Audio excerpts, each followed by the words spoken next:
자, 오늘 4월 29일 금요일 4월 마지막 시장이 마감하고 있습니다. 오늘 삼성전자를 보니까 뉴스 기사에 삼성전자 찐바닥인가 6만 5천 원에 못 산 사람 어쩌나 다시 7만 전자 가나 8만 전자 가나 뭐 이런 기사들이 쏟아질 것 같은데 현재 상황이 어떤지 체크해 보겠습니다. 저번 3월 시장과 이번 달 4월 시장은 전쟁 관련 식량 원자재 관련주에 돈이 전부 몰리고 널뛰기를 하는 시장이었는데 전쟁과 관련된 종목이 아니고서 일반 종목들이 너무 고생을 많이 했습니다. 4월 마지막 선물인지 JP모간이 나서서 삼성전자를 쓸어 담고 있는데 요즘에 흔히 보이는 어떤 급등주에서라도 쉽게 볼 수 있는 수급인 것을 확인할 수가 있습니다. 우선 지금 나스닥이 제멋대로 폭락과 급등을 반복하면서 널뛰기를 하고 있는 상태에 지수의 추세도 별로 좋진 않지만 최근부터 제가 반복 말씀드리는 것처럼 이 자리에서 더 무너진다 해봤자 앞으로 방어선은 더 뛰어날 것이라 생각하기에 큰 두려움이 없는 자리입니다.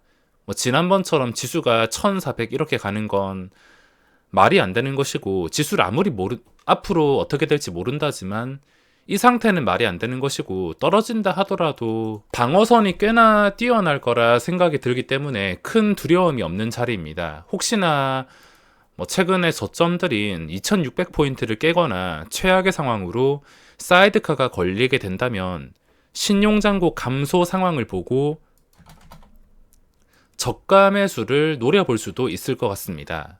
제가 원하는 신용잔고의 합리적인 수치는 지금 예탁금 대비 한 18조 원 이하라고 생각하는데 신용잔고가 진짜 잘 줄어들지 않고 있습니다.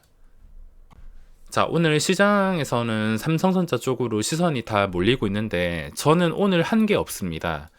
아무 매매도 하지 않고 그냥 시간을 보냈는데 지금 나스닥 변동성만 보더라도 이렇게 하루 만에 올릴 거면 왜 이런 식으로 빼는지 생각과 함께 주식을 보유하지 않은 상태에서 이미 나스닥이 3%의 영향이 반영되어서 시작했기에 제가 오늘 시장에서 먹을 건 없다 판단을 했습니다. 어제 말처럼 새롭게 거래대금이 떠오르는 종목이 있다면 공략을 시도했겠지만 지금 삼성전자에 돈이 전부 몰리고 새롭게 뜬 게 없으며 이미 3월, 4월에 해먹은 식량 원자재 관련주들은 몇 배씩 오르고 변동성이 심한 상태라 손대기가 참 어려운 상태입니다.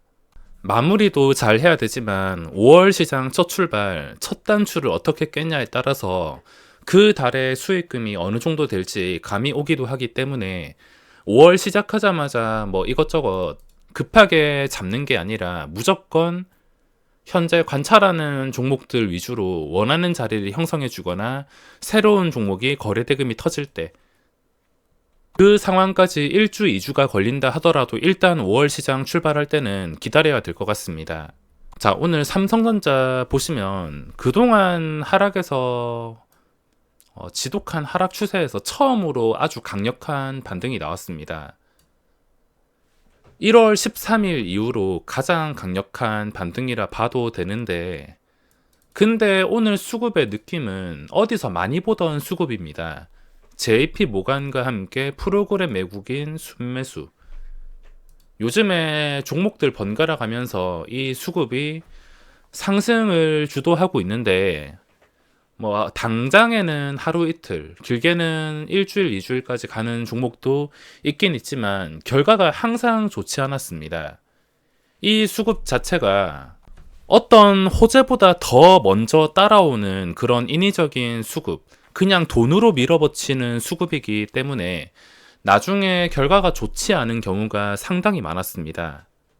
JP모간은 우리나라 시장을 주도하고 있는데 원하면은 이렇게 삼성전자를 크게 급등시킬 만큼 돈으로 아무 종목이나 주무르고 있습니다. 그리고 아무 종목이나 잡아서 상한가까지 갈 만큼 최근에 MPC를 한번 보겠습니다. 지금 당장 기억나는 게 MPC인데 얘들은 돈이 무한정이기 때문에 일단 한 종목을 잡아가지고 올리고 싶으면 그대로 올립니다.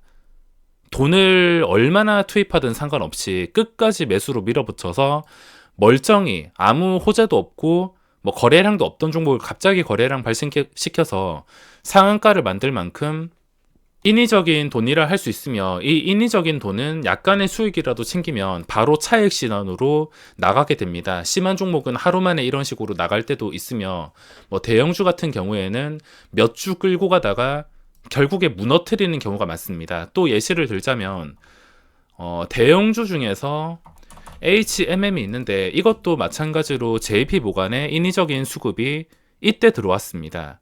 이 자리에서 2월 17일 저 근처에서 들어왔는데, 이것도 HMM이 첫 상승하던 날, 처음 갑자기 거래량이 터진 날에 제가 똑같이 분석을 했었습니다. 2월 17일 수급을 보시면은 JP모간의 대량 매수, 이때 강력했으며 여기서 끝나는 게 아니라 며칠, 몇 주 동안 우려먹으면서 이렇게 시세가 나왔습니다.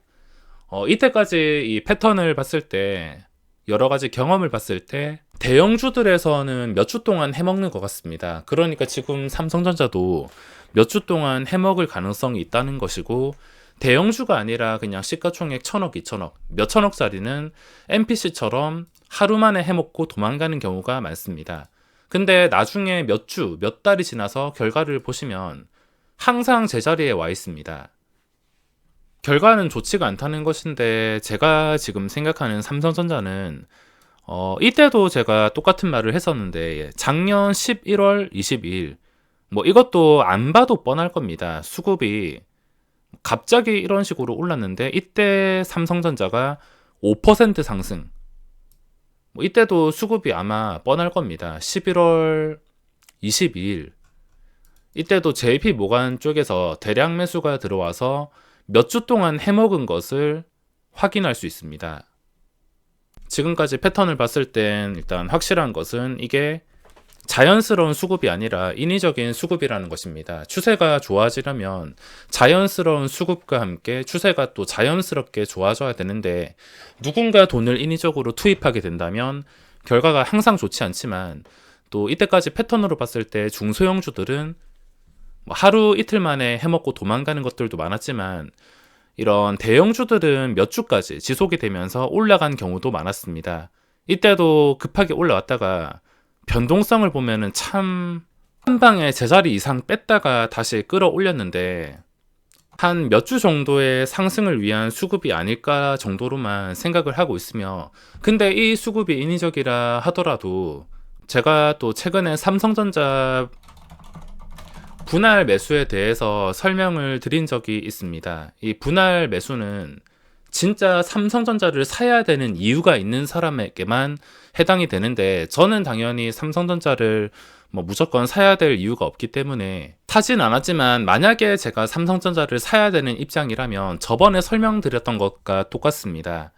여기서 내려가는 과정에서 일단 첫 번째 매수, 크게 두 가지가 있는데, 크게 분할 매수를 한 4번 이상 여러 번 할 거냐, 아니면은 분할 매수를 짧게 2-3번에서 끝날 것이냐, 이거에 따라서 결정을 하시면 되며, 만약에 삼성전자를 100만원치 사야 된다면 분할 매수를 25%, 25%, 25만원, 25만원 나눠가지고 이 자리에서는 한 번, 진짜 많게는 2번, 최대 50%까지 50만원 정도까지는 들어갈 수 있지만, 전부 매수하기에는 인위적인 상황과 또 6만원 초반까지 갈 수 있는 변수가 충분히 존재하는 시장이기에, 분할 매수 중 매수하려는 금액의 50% 이상은 무조건 6만원 초반대로 목표를 잡아야 됩니다. 오지 않는다면 사지 않겠지만, 절반 정도는 6만원 초반대에서 매수해야겠다는 계획을 가지고 있어야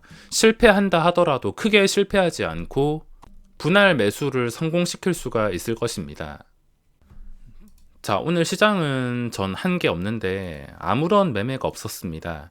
나스닥이 갑자기 저런 식으로 움직일 때는 일단 아무것도 하지 않고 있는데 새로운 종목도 뜨지 않아서 매매를 하지 못했습니다.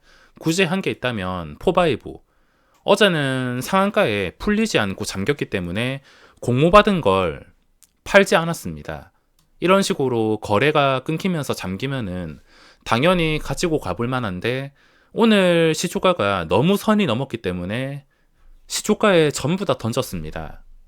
신규주가 공모가 대비 2배 뻥튀기가 되면 해야 될 게 없어지기 때문에 신규 매수는 절대 하면 안 되며, 오늘 시초가 자체가 말이 되지 않았습니다. 17%.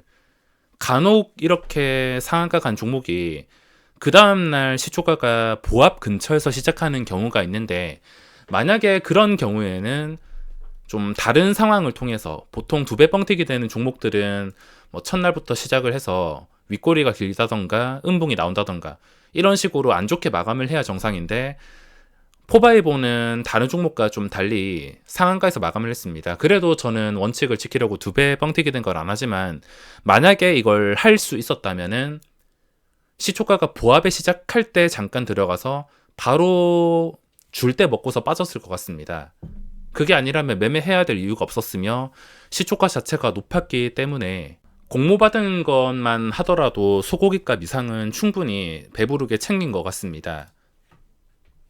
그리고 지금 굳이 관찰하라는 종목이 있다면, 일단은 한일사료의 각도가 너무 가파르기 때문에 이에 관련된 업종들, 저는 심리적으로 너무 부담이 돼서 매매를 하지 못할 것 같습니다. 근데 그나마 관찰하라고 한다면, 지금 거래가 계속 붙고 있는 석탄주, 에너지주, GSE 같은 경우에는 아직 그 전에 신고가를 뚫어주지 못했기 때문에, 또 며칠 5월 초에 관찰하다가 이 올라온 캔들이 또 잘 유지가 된다면은 며칠 있다가 한 번 더 양봉이 나올 수가 있습니다. 일단은 지금 올라온 자리를 어떤 식으로 유지를 해주냐, 최근에 음봉이 뜬 이 자리 근처를 유지해주냐에 따라서 그 다음 상승이 결정될 것입니다. 그리고 팜스토리도 한 5월 초 동안 관찰을 해야겠지만, 고점과 거리가 벌써 2,000원이나 멀어졌기 때문에 또 곡물 관련된 것은 매매를 하지 못할 것 같아서 그냥 관망하는 걸로만 생각을 하겠습니다. 관망하다가 혹시나 추세가 너무 좋다면은 거래대금 자체는 받쳐주기 때문에 한 번 더 올라가는 것을 그때 상황을 보고 이용하겠습니다.